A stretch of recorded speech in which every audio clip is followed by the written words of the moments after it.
One thing Ohio State must do as the early signing period begins. You are Locked On Buckeyes, your daily podcast on the Ohio State Buckeyes. Part of the Locked On Podcast Network, your team every day. It's here. It's finally here. The early signing period is right in front of us. We're going to see a lot of college football players over the next few days sign their national letter of intent. Welcome in, Buckeye fans, to a Wednesday hump day edition of Locked On Buckeyes here on Wednesday, December 20th in the year 2023. I'm your host, Jay Stevens, also the host of the Jay Stevens Podcast, and today's episode is brought to you by FanDuel Sportsbook. Make every moment more. Right now, new customers get $150 in bonus bets with any winning $5 moneyline bet. That's $150 if your team wins. Visit FanDuel.com/lockedon to get started. The day we have been waiting for, the next 3 days, the early signing period, it is here. You used to have to wait until February for players to sign the national letters of intent, but nope, we get it in December and also in a few months as well. And there's one thing Ohio State must do today, tomorrow, and even on Friday to secure the players that have given the Buckeyes verbal commitments so far. Close. They have to close, because we're going to hear over the next couple of days and even a lot today, Ohio State is in the battle with so-and-so and so-and-so and so-and-so and so-and-so. And you may be thinking in your head, wait a minute. That player that's in the middle of that conversation has already made a verbal commitment to Ohio State. And why is Ohio State in the mix, in the middle, in a battle with other schools for a player's services who has already given the Buckeyes a verbal commitment? Because that is the game right now. That's always been the game. And it's even more intensified than it used to be because there's money involved. I ain't going to sit here and sugarcoat it. And I hope if you listen to anybody else and they try to say, oh, ain't no money involved, ain't no this, ain't no that. No. Tell them that they're wrong. There is money involved. There are schools around the country that are throwing dollar signs at these young 17 and 18-year-old young men to say, hey, you come here, got this check for you. If you're a volunteer, a Tennessee volunteer, hey, got this McDonald's bag for you. Look inside. It won't be a Happy Meal. Or maybe it's the kind of Happy Meal that adults like, not the ones you got when you were a kid.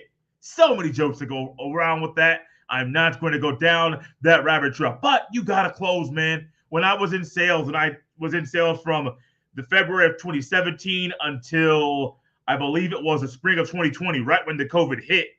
What did I do? Man, they told me in sales, from the door-to-door sales job I had to the car sales job I had for a few years, hey, man, ABC, always be closing. And there's been a thought, and a realistic thought that's out there, that Ohio State has not always been closing, that Ohio State has lost players like Jordan Love, who flipped to Miami recently. Why? Sometimes the other offer, the dollars are just more enticing, and they say, hey, I'm going to go here. In Jordan Love's case, he is a guy that was in a recruiting class with two other running backs. And so James Peoples and Sam Williams-Dixon, I get it. Lyle would be great for that room. Ideal, phenomenal. But he didn't see things going the way he wanted them to at Ohio State. And I completely understand it. But you got to always be closing. Now, there are some in-state guys that are on Ohio State's current recruiting class that I do believe Ohio State will have no issue trying to keep those guys committed, and even some that are outside. Currently, right now, as the hard verbal commitments, because this is being recorded prior to the early signing period being it's starting on Wednesday. You got Jeremiah Smith, Mellen Graham, Edric Houston, Aaron Scott, Aaron Nolan. Those guys kind of headline the current recruiting class at Ohio State that has, I believe it's 20-plus players. I got 21. If you add a long snapper in Morrow Evans, that is 22. And so you got a lot of talented guys here in this group, a lot of them. But will those players that have given verbal commitments sign their national letter of intent to give Ohio State their athletic services for the first year of their collegiate career? I don't know.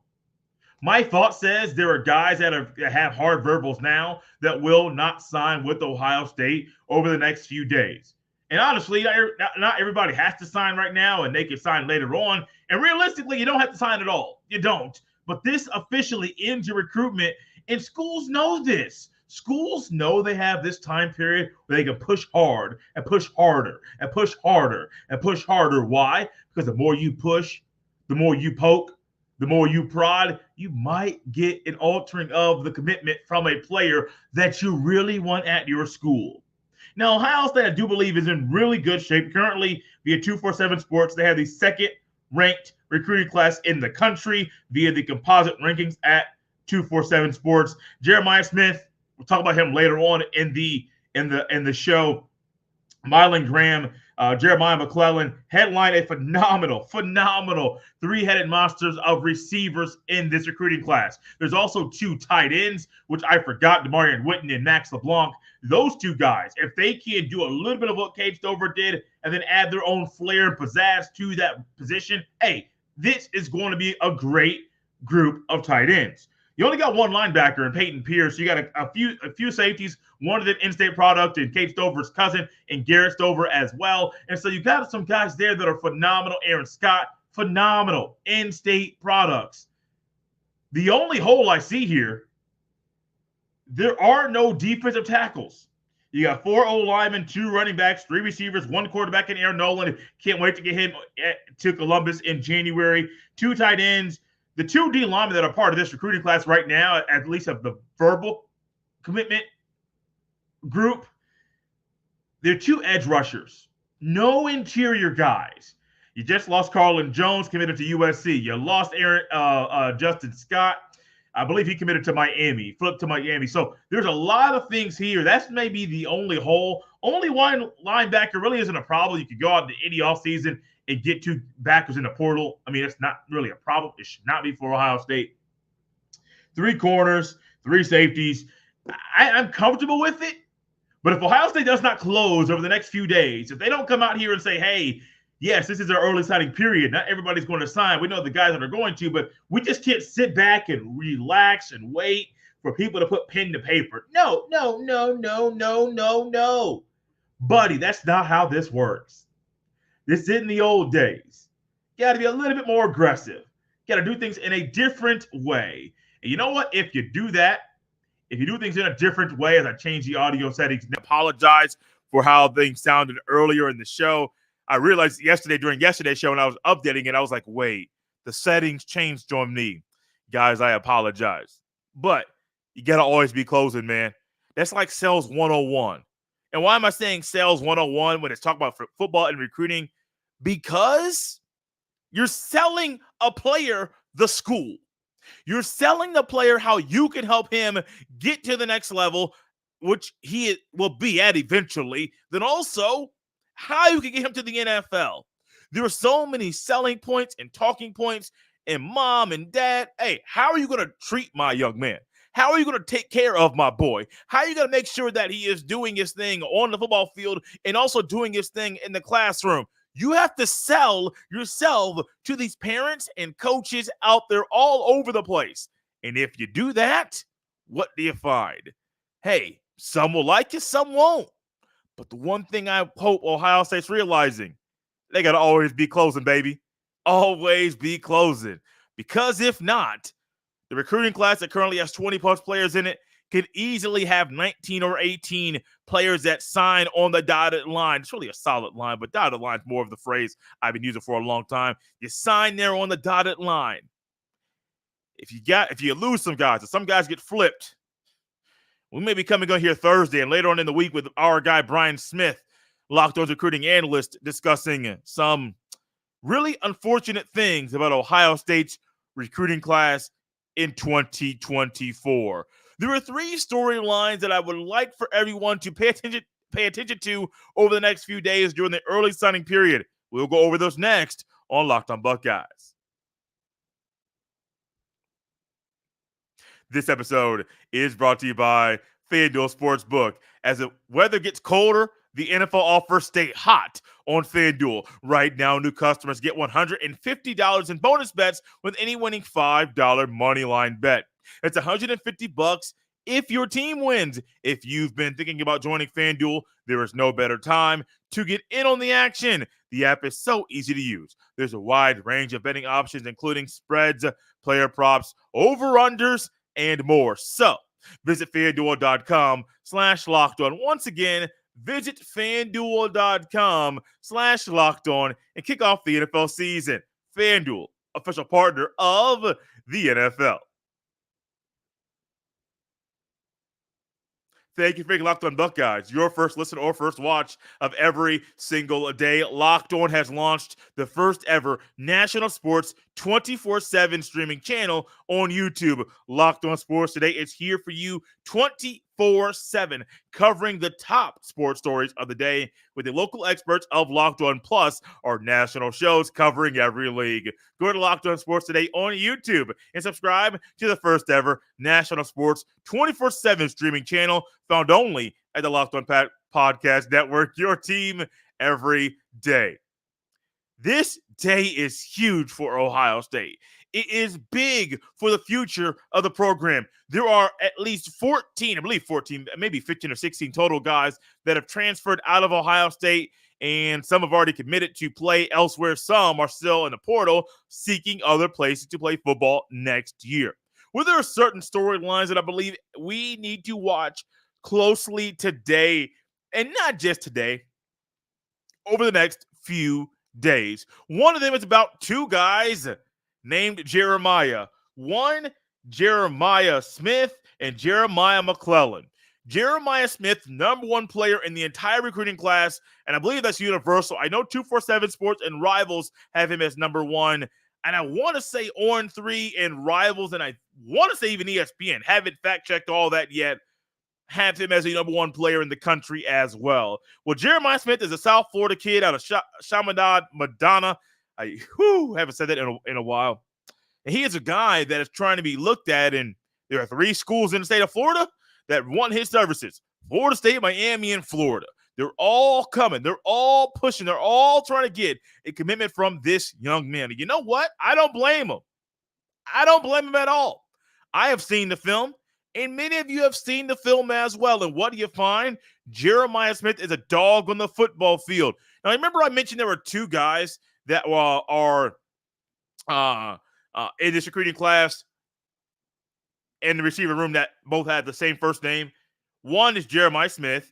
The other is Jeremiah McClellan.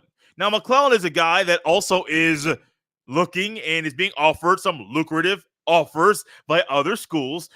One of them being Oregon, another one being the team that Ohio State's playing in the Cotton Bowl, Missouri. Now, the Oregon one makes sense. Nike, Phil Knight money. I mean, there's a whole lot of things that say, oh, Nike's throwing money at you. I get it. I understand it. But when Missouri comes in, that's one where you're saying, oh. So it's not just a school that has Nike behind them. There are other schools, a SEC school, that's coming after him as well. And I understand Missouri is not Alabama or Georgia or Auburn or Florida. I understand that. Or even Ole Miss. Like, no, Missouri and Ole Miss are not the same. I understand that. However, it's still an SEC school.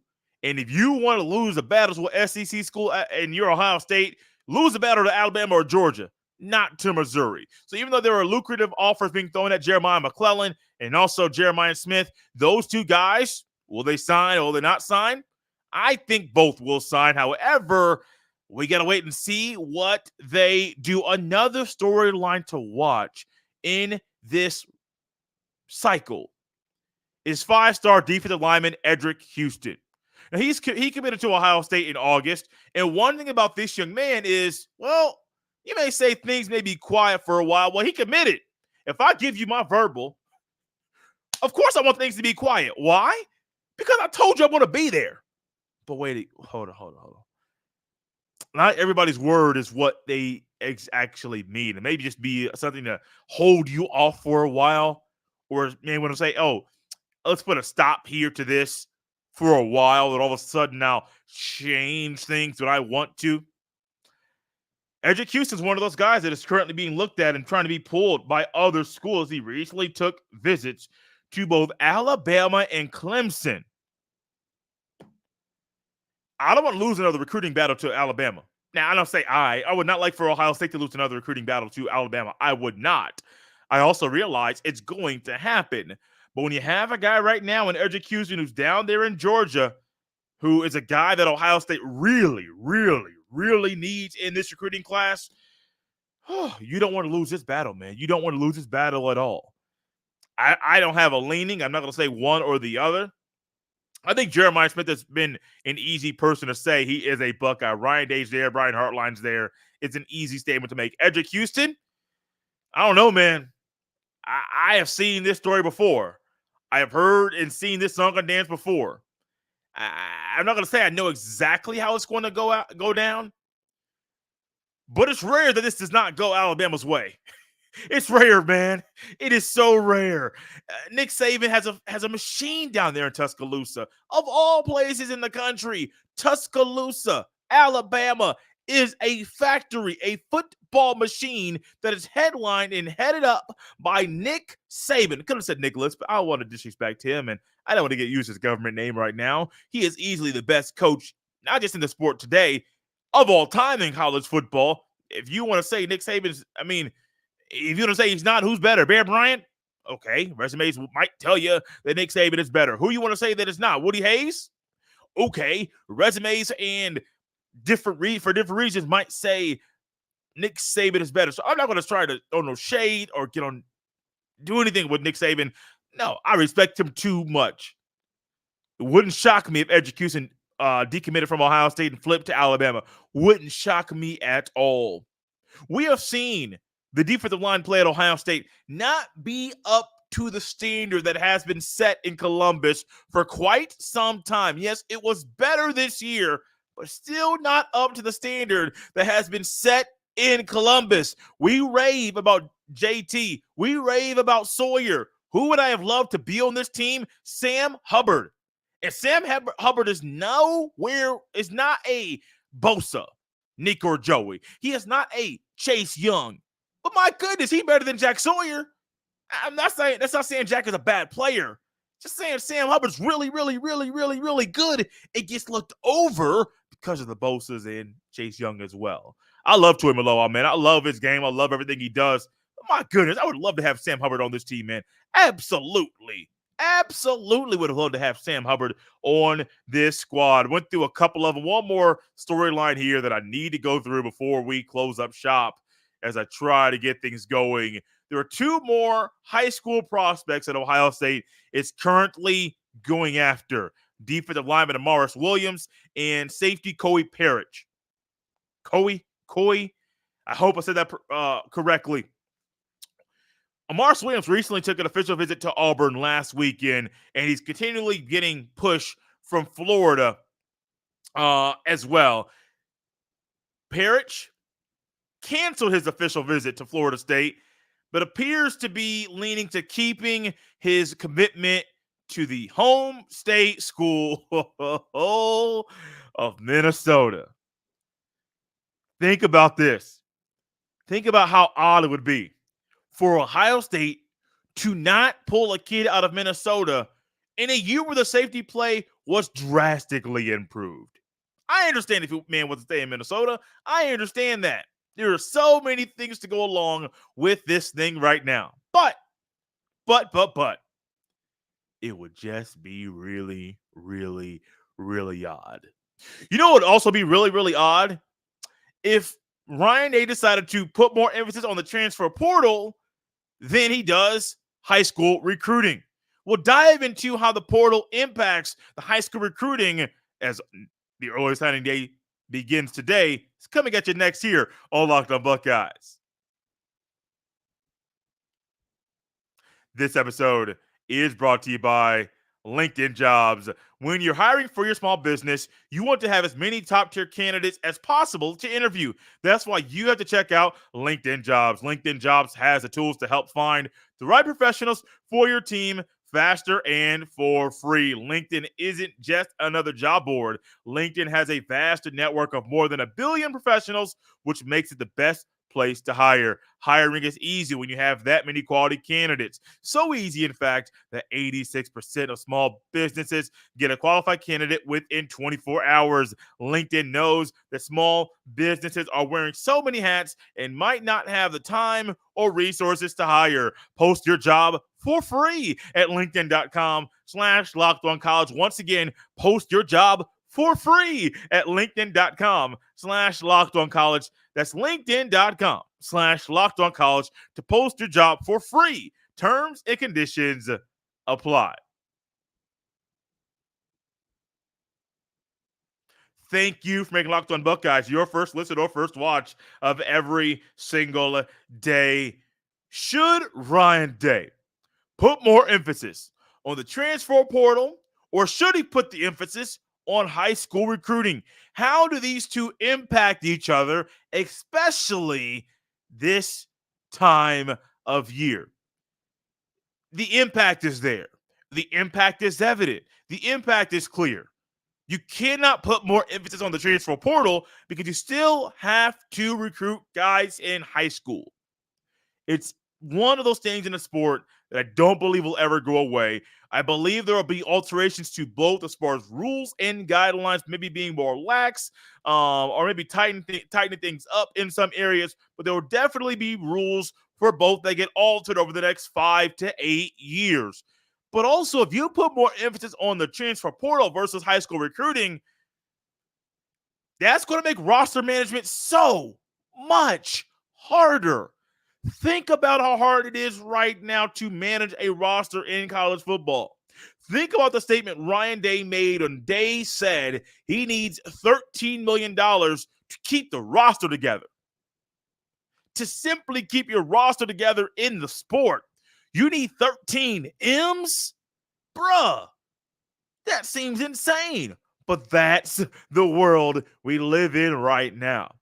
And so when it comes to the portal and high school recruiting, I do think a little bit of the impact of the portal is seen now because maybe at points Ohio State is backing off of some visits, or maybe some visits Ohio State's going after a little bit harder in the portal, or maybe Ryan Day and the coaches are focusing on one position or another, but not going hard in all because they want to trust their recruiting. And I have seen this thought out there a lot lately. We've done a lot of conversations about the quarterbacks here at Ohio State and quarterback, who's going to be the quarterback next year. And will Devin Brown replace Kyle McCord? And will Lincoln Kinhose replace Kyle McCord as QB1 in next season? Had a lot of those conversations here. And I've seen the pushback. I've seen the people say, oh, no, trust the recruiting. I see, oh, no, go to the portal. Oh, no, don't get this guy. Go get that guy. They're both in the portal. And I've seen a lot of back and forth in regards to what Ohio State needs to do. If you trust your recruiting, okay, that's cool. But what if along the way, while you trust your recruiting, you realize, hey, we recruited a guy that really isn't up to the standard at Ohio State and did not develop at the rate we thought he was going to, or maybe didn't develop into the player we thought he was going to be? What do? You can't trust your recruiting. You can't do that, because if you do that, you'll be up out of a job. So now I understand. I say recruiting, trust the recruiting at the high school level. There is still recruiting in the portal that goes on all year long. You cannot tell me there are not guys out there in college football that are not getting pulled and talked to by other schools throughout the season. You cannot tell me that's not happening. Why? Because when guys into the portal, what is it? The insiders are saying, oh, he's leaning this way. He puts his name in the portal a few weeks before the portal opens, and what do you find? 5 minutes later, oh, here's his top 5. Buddy, he just entered the portal. You can't just pull 5 names out of a hat and say, oh, here is top 5. And then 3 weeks later, that guy is saying, I'm committed to this school. What? These are the things happening right now in the sport. So the impact there is simple. It's going to impact scholarship numbers. It's going to impact development. But you got to do something with both to make your roster the best roster it can be. You have to. Because if you don't, If you're sitting here and deciding, oh, we ain't got to do that. Oh, we ain't got to do that. Oh, no, we don't have to do this here. What do we find? Well, as it stands right now, a lot of people thought that, hey, Cam Ward was going to be a Buckeye. Some people said, oh, Kyle McCord is going to be a Buckeye.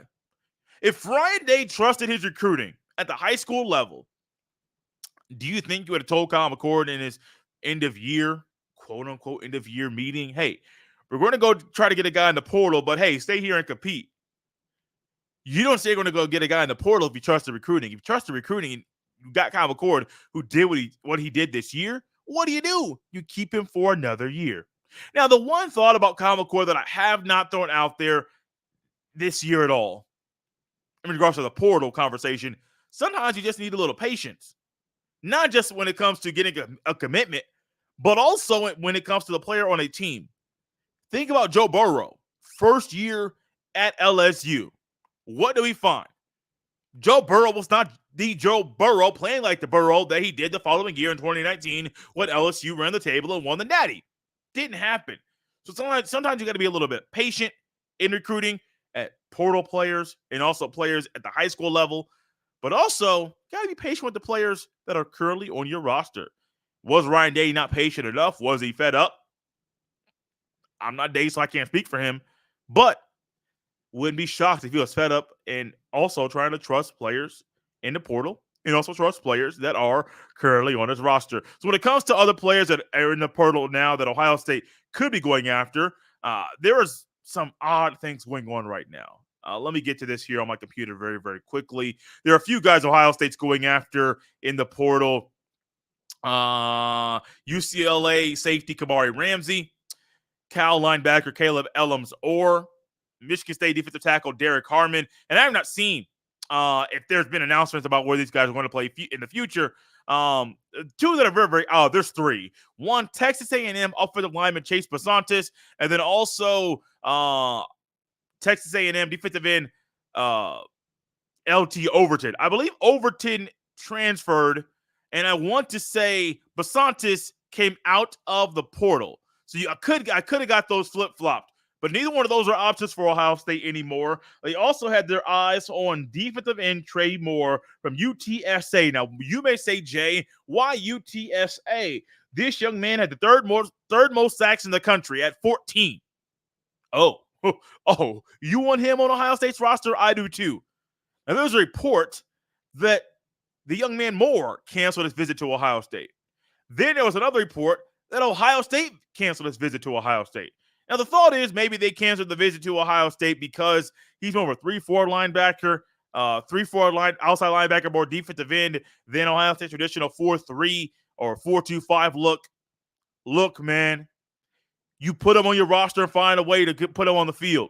I understand the thought and the desire to have a guy that fits your current scheme. Sometimes you got to adjust to the players that are available, and you're Ohio State. If you're trying to get a guy from UTSA who was third in the country in sacks, and all of a sudden you're canceling the visit because, he doesn't fit our scheme on defense. Well, alter it. Because clearly Tuimoloau and Sawyer are not sack masters. Clearly those guys are not getting the job done when it comes to rushing the quarterback. Yes, they are getting some pressure. Yes, they are doing some things in